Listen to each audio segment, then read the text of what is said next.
यार गर्मी भी बहुत हो गई है, मुझे ऐसा करना है, मुझे अपने लिए बकरी लेना है जो बच्चे देने के लिए भी तैयार हो। फिर मैं ठंडा ठंडा दूध पीऊंगा। अभी जाके मोहल्ले में देखता हूँ। हाँ, सामने व्यापारी खड़ा हुआ है, उसके हाथ में बकरी भी है, उसे जाके मैं देखता हूँ। अस्सलाम वालेकुम भाई साहब। वालेकुम अस्सलाम। यार मुझे ऐसी बकरी की तलाश है जो प्रेग्नेंट भी हो, बच्चे देने के लिए भी तैयार हो।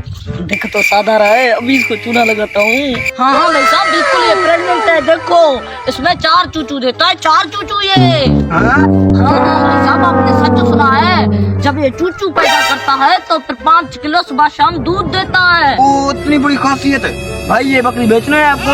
हाँ भाई साहब, बेचनी तो है, लेकिन आपके साधारण रेसिकल से लगता है तुम इसको नहीं खरीद पाओगे। भाई आपको क्या पता, मैंने तो सुने की 4 खरीदे, ये तो मामूली चीज है। अच्छा इतना बोलते जा रहे हो तो लाओ 60,000 की कीमत।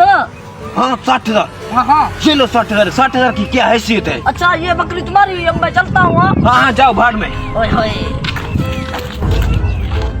भाई साहब ये देखो, मैंने ऐसा बकरी लाया है जो 5 बच्चे देने वाला है। देने वाला है? हाँ मुझे पता चल जाएगा देने वाला है नहीं देने वाला है, अभी चेक करता हूँ। हाँ भाई साहब, ये क्या है? हाँ ये तो टट्टी लगता है, उसे मुझे चूना लगा के